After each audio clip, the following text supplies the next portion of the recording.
أعوذ بالله من الشيطان الرجيم قل هذه سبيلي أدعو إلى الله على بصيرة أنا ومن اتبعني وسبحان الله وما أنا من المشركين.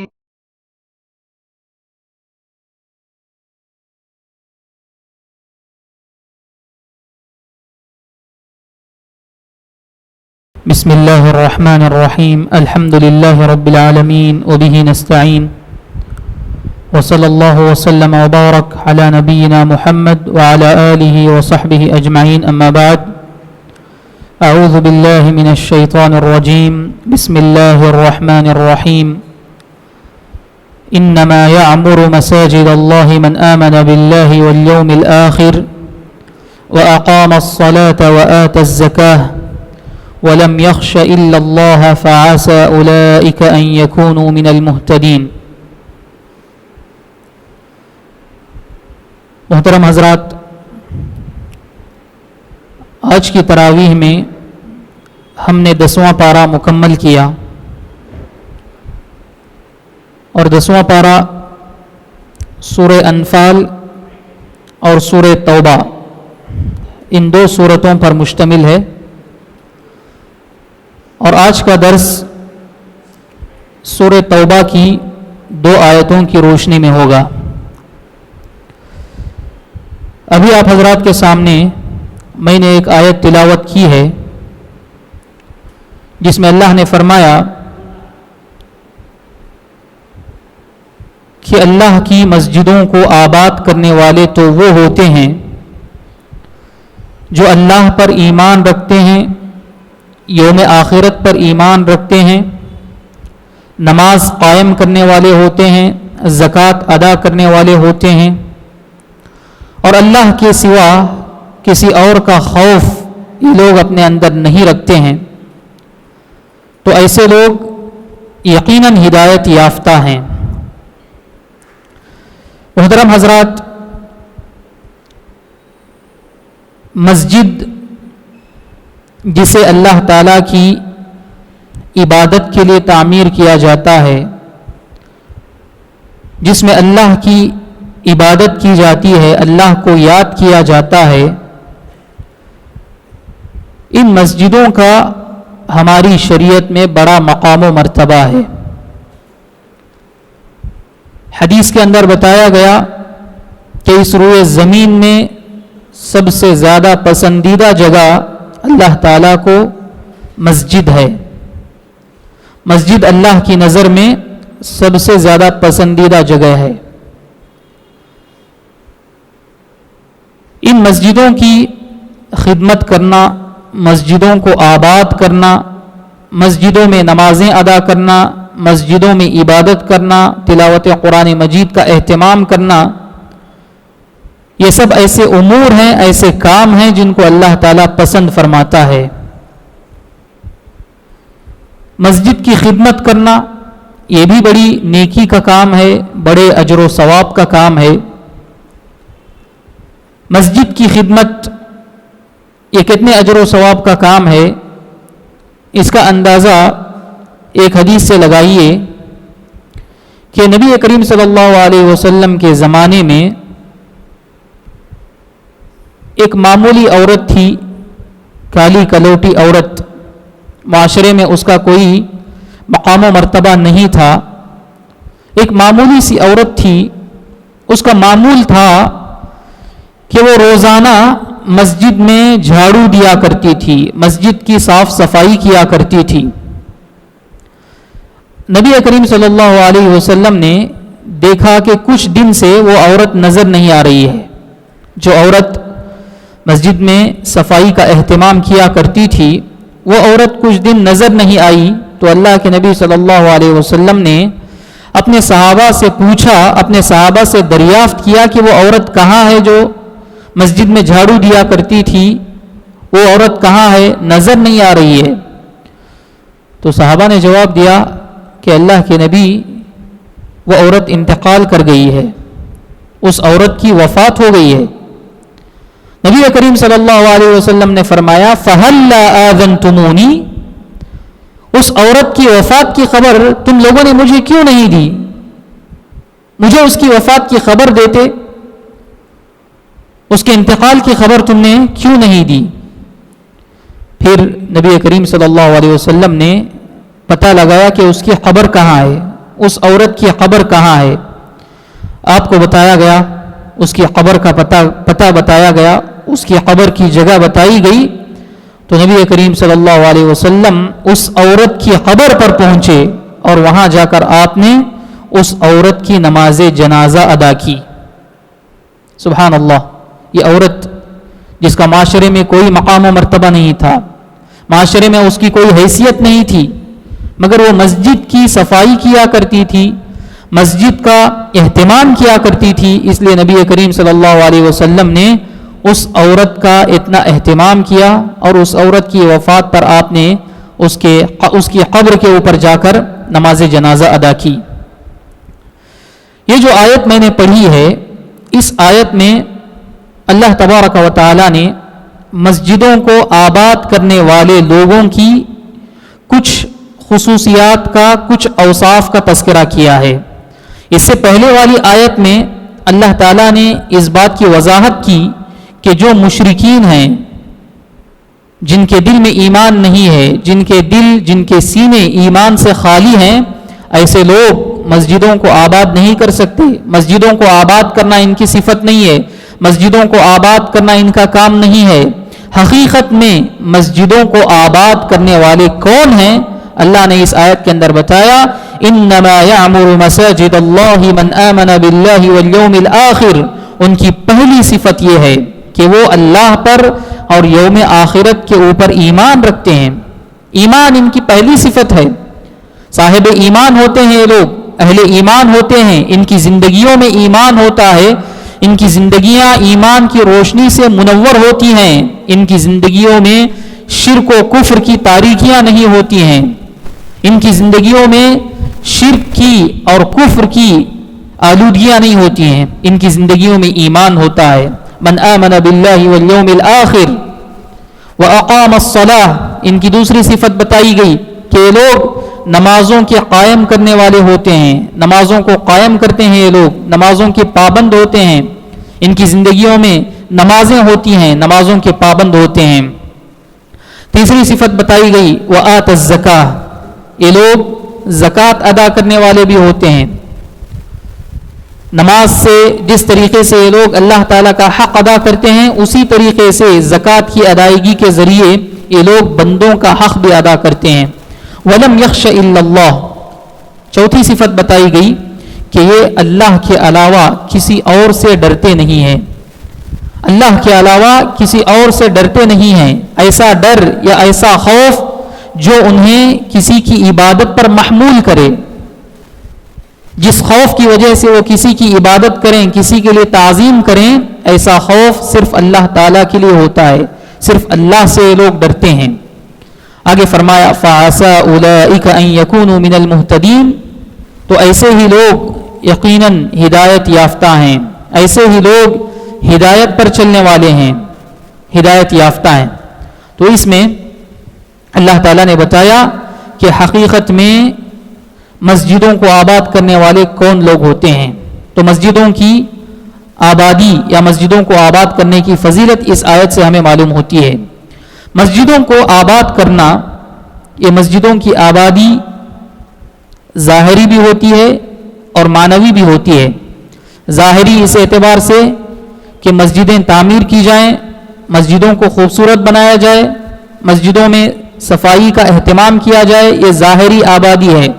مسجدوں کو ظاہری اعتبار سے آباد کرنا ہے، اور معنوی اعتبار سے مسجدوں کو آباد کرنا اس معنی میں کہ مسجدوں میں عبادت کی جائے، مسجدوں میں نمازیں پڑھی جائیں، مسجد میں ذکر کیا جائے، تو مسجدوں کو آباد رکھا جائے۔ ایسا نہیں کہ عالی شان مسجدیں بنا لیں مگر نماز پڑھنے والا کوئی نہ ہو، مسجدیں خالی پڑی ہوں، ایسا نہیں ہونا چاہیے۔ مسجدوں کی ظاہری تعمیر کے ساتھ باطنی اور معنوی تعمیر بھی ہونی چاہیے۔ اللہ تعالیٰ نے سورہ نور میں بھی مسجدوں کو آباد کرنے والے لوگوں کی فضیلت بتائی ہے۔ اللہ نے فرمایا فی بیوت اذن اللہ ان ترفع ویذکر فیہا اسمہ یسبح لہ فیہا بالغدو والآصال. ایسے گھروں میں نور ہوتا ہے، ایسے گھروں میں نور حاصل کیا جاتا ہے کہ جن گھروں کو بلند و بالا کرنے کی اللہ تعالیٰ اجازت دیتا ہے، اور ان گھروں میں اللہ تعالیٰ کے نام کی اللہ تعالیٰ کے نام کا ذکر کیا جاتا ہے صبح و شام. اللہ تعالیٰ جن گھروں کا تذکرہ اس آیت کے اندر کر رہا ہے یہ مسجدیں ہیں. مسجدوں کو بلند کیا جائے اور مسجدوں میں اللہ تعالیٰ کے نام کا ذکر کیا جائے. تو دو باتیں بتائی گئیں، ایک ان ترفع، مسجدوں کو اونچا کیا جائے، مسجدوں کو بلند کیا جائے، یہ مسجدوں کی ظاہری تعمیر ہے، ظاہری طور پر مسجدوں کو آباد کرنا. دوسری بات بتائی گئی وَيُذْكَرَ فِيهَا اسْمُهُ يُسَبِّحُ لَهُ فِيهَا بِالْغُدُوِّ وَالْآصَالِ، اور ان مسجدوں میں اللہ تعالیٰ کے نام کا ذکر کیا جائے اور دن رات اللہ تعالیٰ کی تسبیح و تقدیس مسجدوں میں بیان کی جائے. یہ مسجدوں کی معنوی آبادی کی طرف اشارہ ہے، مسجدوں کو معنوی طور پر کس طریقے سے آباد کیا جائے اس کی طرف اشارہ ہے. پھر ان مسجدوں کو آباد کرنے والے کون ہیں؟ اللہ نے آگے فرمایا رجال لا تلہیہم تجارت ولا بیع عن ذکر اللہ وإقام الصلاة وإیتاء الزکاة. ان مسجدوں کو اونچا کرنے والے، ان مسجدوں میں اللہ کا ذکر کرنے والے ایسے لوگ ہیں کہ ان لوگوں کو تجارت اور کاروبار اللہ تعالیٰ کے ذکر سے، نماز قائم کرنے سے اور زکوٰۃ ادا کرنے سے مشغول نہیں کرتے ہیں. دنیاوی کاروبار، دنیاوی بزنس، یہ تمام مشغولیات اللہ تعالیٰ کی عبادت سے، اللہ تعالیٰ کے ذکر سے ان کو غافل نہیں کرتی ہیں. یہ لوگ دنیاوی امور میں بھی مشغول ہوتے ہیں اور آخرت کی طرف بھی ان کی توجہ ہوتی ہے. ایسے لوگ مسجدوں کو آباد کرنے والے ہوتے ہیں.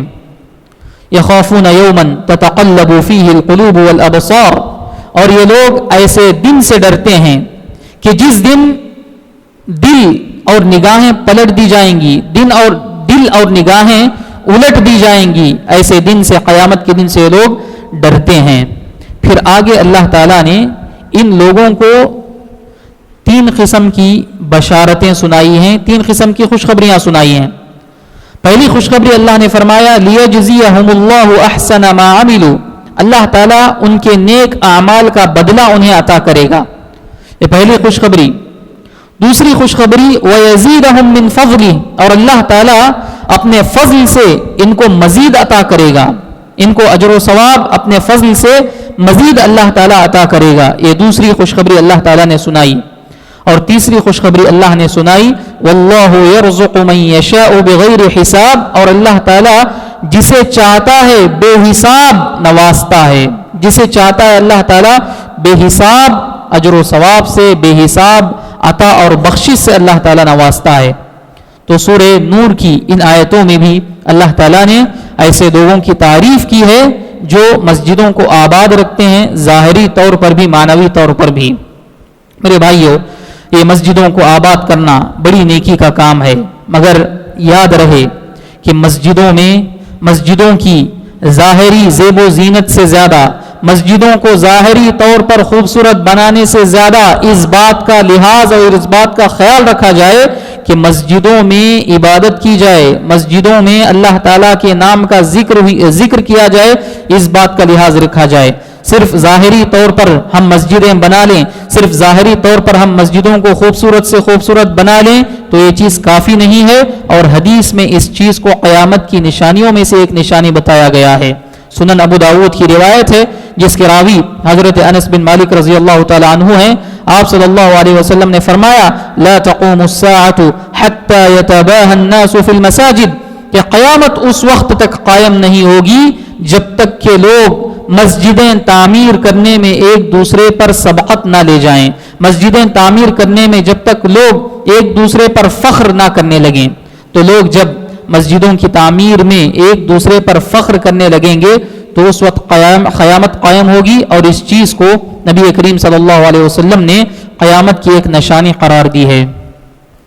اس کے بعد دوسری آیت جو آج کے درس کے لیے میں نے منتخب کی ہے وہ آیت ہے والذین یکنزون الذهب والفضة ولا ينفقونها في سبيل الله فبشرهم بعذاب علیم.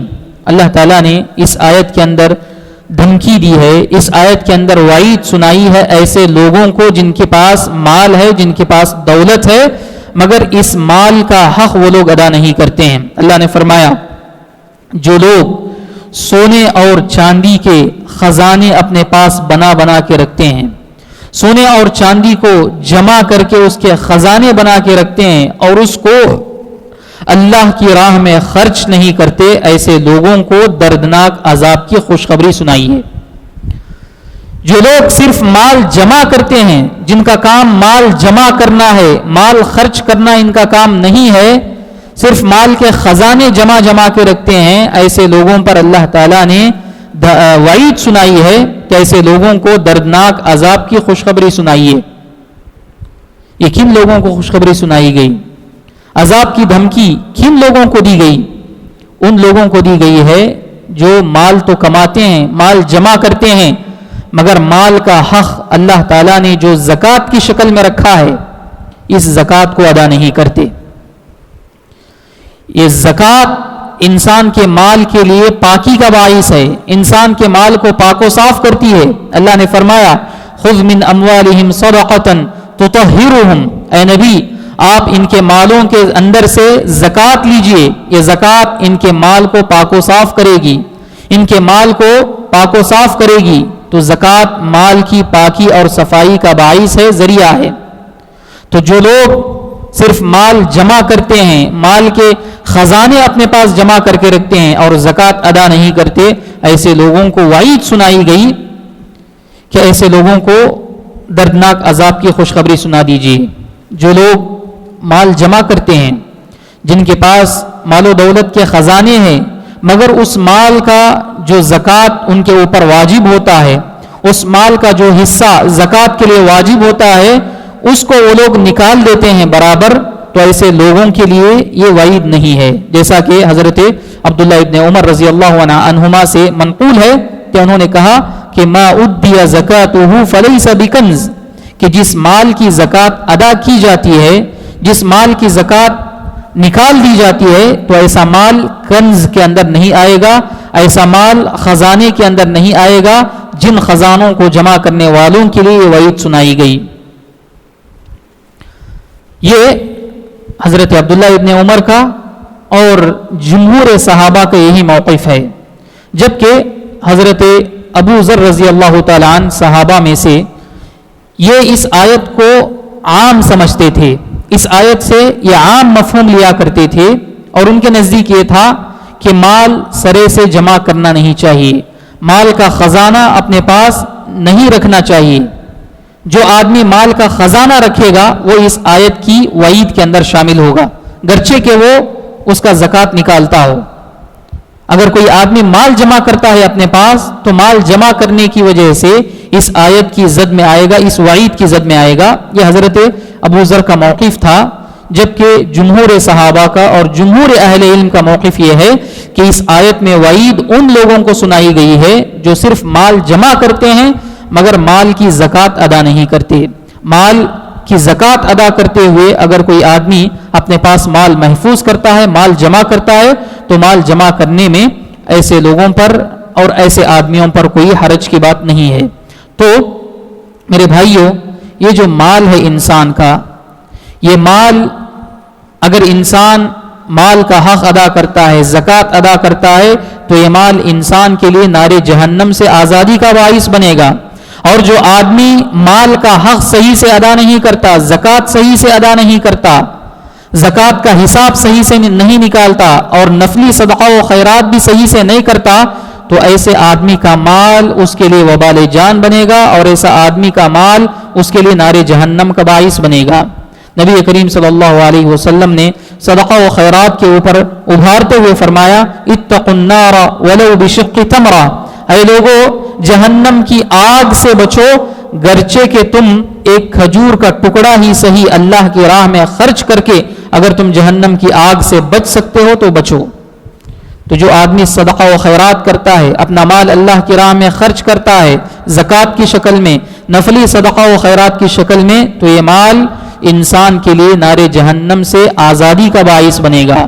اور جو آدمی مال خرچ نہیں کرتا ہے، فرض زکوٰۃ بھی صحیح سے ادا نہیں کرتا ہے، تو ایسا مال اور ایسی دولت آدمی کے لیے جہنم میں جانے کا باعث بنے گی۔ اسی آیت میں اللہ تعالیٰ نے آگے فرمایا یوم یحمى علیہا فی نار جہنم فتکوی بہا جباہہم وجنوبہم وظہورہم، کہ جس دن ان کے خزانوں کو جہنم کی آگ میں گرم کیا جائے گا، ان کے مال و دولت کو جہنم کی آگ میں تپایا جائے گا، خوب گرم کیا جائے گا، اور گرم کرنے کے بعد اس دولت کے ذریعے سے، اس خزانے کے ذریعے سے فتکوی بہا جباہہم وجنوبہم وظہورہم، کہ ان کی پیشانیوں کو، ان کے بازوؤں کو اور ان کی پیٹھوں کو جلایا جائے گا، داغ دیا جائے گا، اور کہا جائے گا ھذا ما کنزتم لانفسکم فذوقوا ما کنتم تکنزون، یہ وہ خزانہ ہے، یہ وہ دولت ہے جسے تم اپنے لیے جمع کرتے تھے اور اللہ کی راہ میں خرچ نہیں کرتے تھے، تو اس خزانے کا مزہ چکھو۔ تو جو آدمی مال کا حق ادا نہیں کرتا ہے، اس آدمی کے لیے وعید سنائی گئی، اور نبی کریم صلی اللہ علیہ وسلم نے اپنی احادیث کے اندر بھی ایسے لوگوں کو وعید سنائی ہے جو مال کا حق ادا نہیں کرتے ہیں، مال کی زکوٰۃ ادا نہیں کرتے ہیں۔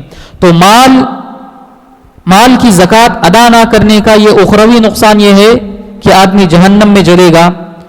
مال کی زکوٰۃ ادا نہ کرنے کا دنیاوی نقصان بھی ہے، دنیا میں بھی انسان نقصان اٹھائے گا۔